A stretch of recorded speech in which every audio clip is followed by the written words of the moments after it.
Moin moin, hallo und herzlich willkommen zu einem neuen Video hier auf meinem Kanal. Heute gibt es hier eine Runde Shakes and Fidget.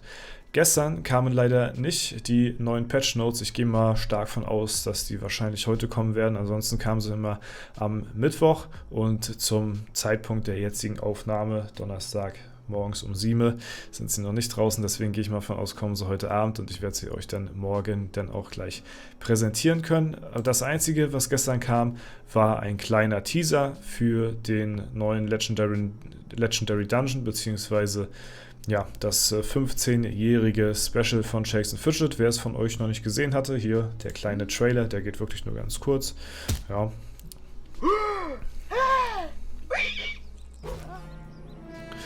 Ja, Shakes and Fidget wurden wieder mal entführt.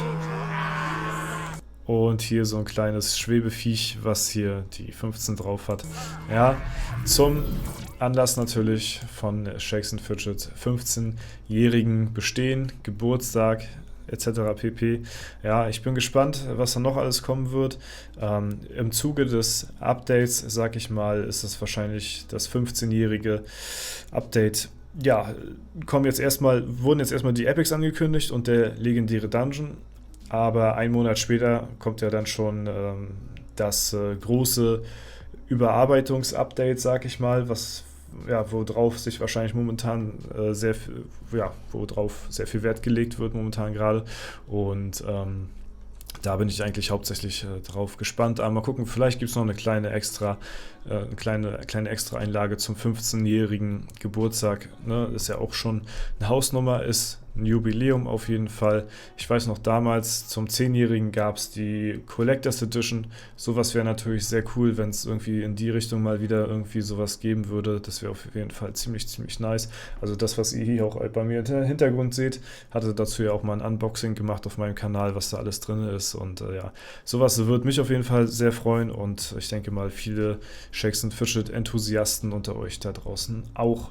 Ja, ansonsten wollte ich euch in dem heutigen Video ein bisschen was anderes zeigen, und zwar ist mir in der SF-Taverne so ein kleines Thema aufgekommen und das fand ich sehr interessant, und zwar der stärkste Level 1 Account. Wer ist das momentan gerade? Gibt es irgendeinen stärkeren?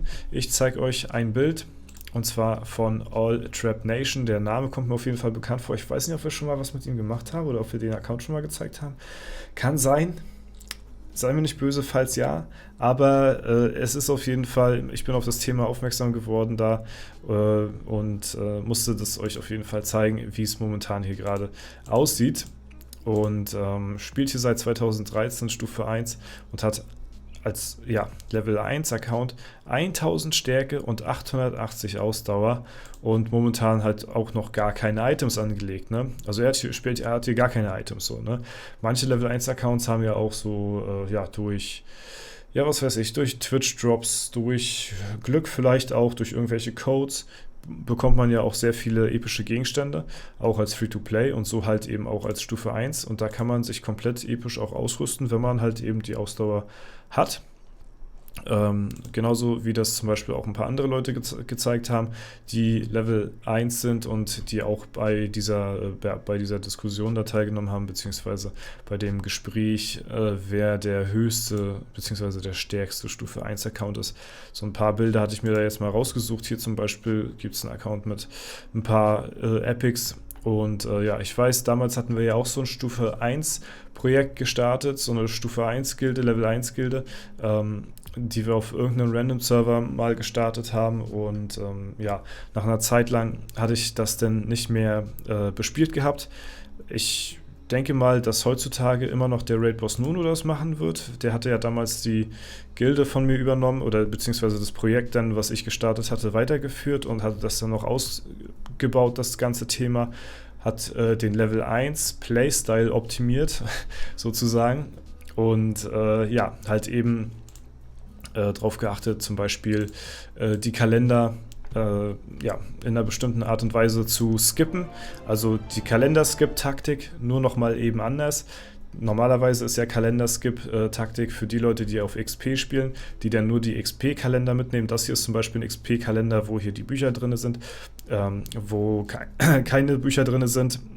gibt der Kalender dementsprechend halt auch eben keine XP. Deswegen lässt man den dann einmal durchlaufen. Ja, das heißt, man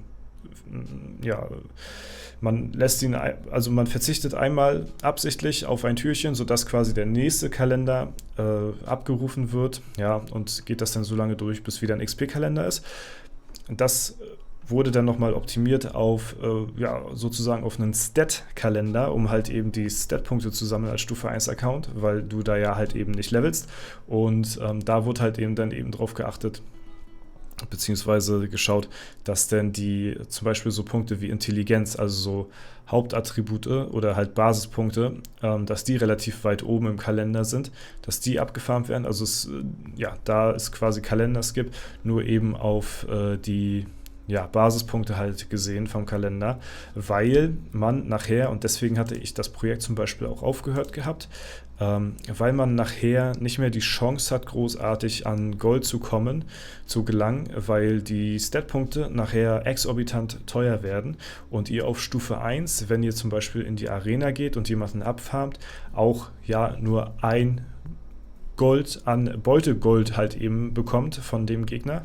Das ist ja neben der Stadtwache fast eigentlich so eure einzige Einkommensquelle, was das Gold angeht, und demzufolge halt auch eben sehr, sehr schwer, sag ich mal, an Gold zu kommen, und das hat es für mich nachher fast nicht mehr möglich gemacht, weil ich auch ständig, das ist leider auch das Leid von Streamern oder Creatoren, das haben zum Beispiel, ich sag mal so in Anführungszeichen, Privatpersonen eher weniger das Problem, aber ich wurde dann halt auch ständig abgefarmt von irgendwelchen Leuten, die sich Accounts erstellt haben und dann halt eben mein Gold geklaut haben. All Trap Nation hatte zum Beispiel 3400 Gold oder 3477 Gold auf Stufe 1, und man fragt sich natürlich, warum skillt er das nicht? Ja, wahrscheinlich, weil die Skillpunkte schon so teuer sind, ein einziger Skillpunkt so teuer ist, dass das wahrscheinlich für ihn nicht mehr ausreicht hier, ne? Also ihr seht ja schon, er hat 3477 Gold und Stärke und Ausdauer sind ausgegraut. Das heißt, die Punkte sind viel zu teuer für ihn. Ja, und ihr bekommt durch die Arena-Kämpfe nur ein Gold alle 10 Minuten. Es sei denn, ihr ladet halt exorbitant viele Pilze auf, aber macht meines Erachtens nach keinen Sinn auf Stufe 1.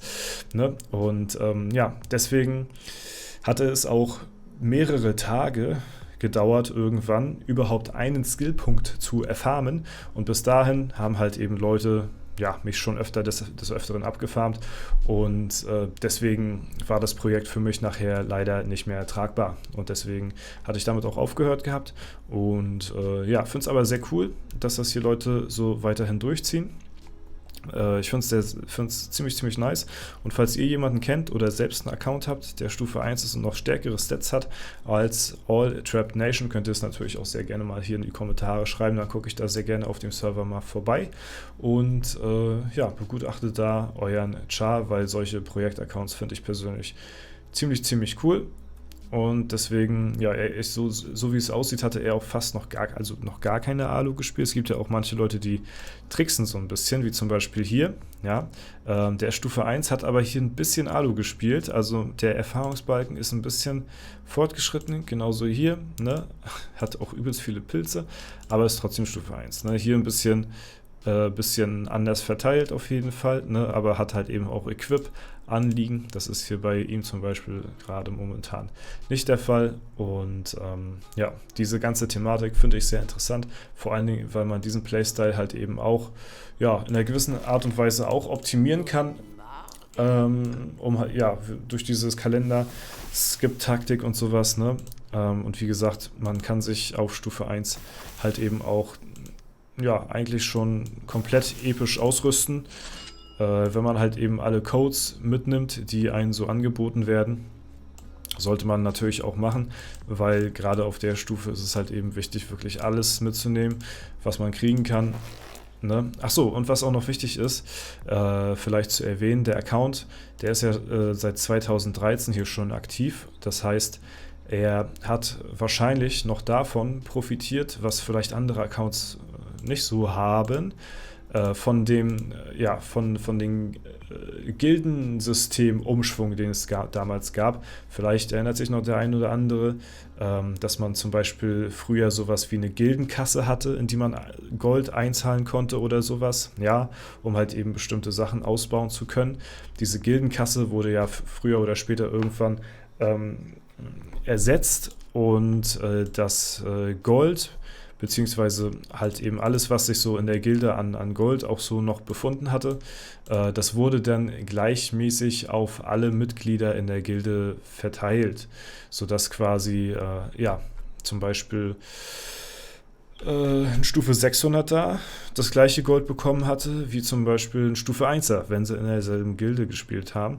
Und das hat natürlich auch zum Vorteil, dass hier zum Beispiel auch jemand wie All Trap Nation wahrscheinlich sehr stark davon profitiert haben könnte, eben diesen Umschwung des Gildensystems mitgenommen zu haben als Stufe 1 Account und demzufolge auch sehr viele Stat-Punkte eben auf ihn mit verteilt worden sind, als dieses System in der Gilde geändert worden ist. Ja, sowas ist heutzutage vielleicht gar nicht mehr so machbar, was den Account dann ein Stück weit nochmal besonderer macht, meines Erachtens nach. Und ziemlich spannend auf jeden Fall zu beobachten. Alle, die heutzutage ein Stufe 1 Projekt starten wollen, die haben wahrscheinlich dann das ist deutlich schwieriger als eben damals die Leute, die noch eben von diesem alten Gildensystem profitiert haben, als das eben neu überarbeitet worden ist. Ne? Das wollte ich auch noch mal ganz kurz so gesagt haben. Ja, Freunde, was sagt ihr zu der ganzen Thematik? Feiert ihr solche Projekte oder sagt ihr, nö, das ist überhaupt nichts für mich irgendwie? Auf jeden Fall ist es mal ganz sehenswert, denke ich mal, und gehört auch auf jeden Fall mal so den Respekt gezollt an der Stelle, weil da gehört natürlich auch sehr viel Disziplin und Ausdauer zu und deswegen hatte ich mich dazu mal entschieden, das Ganze hier zu zeigen. Ja, Freunde, das soll es soweit gewesen sein. Wie gesagt, wenn morgen die Patch-Notes draußen sind, werde ich die euch natürlich auch demzufolge rechtzeitig dann auch zeigen und bis dahin war es erstmal soweit von mir. Passt auf euch auf, haut rein und bis zum nächsten Mal.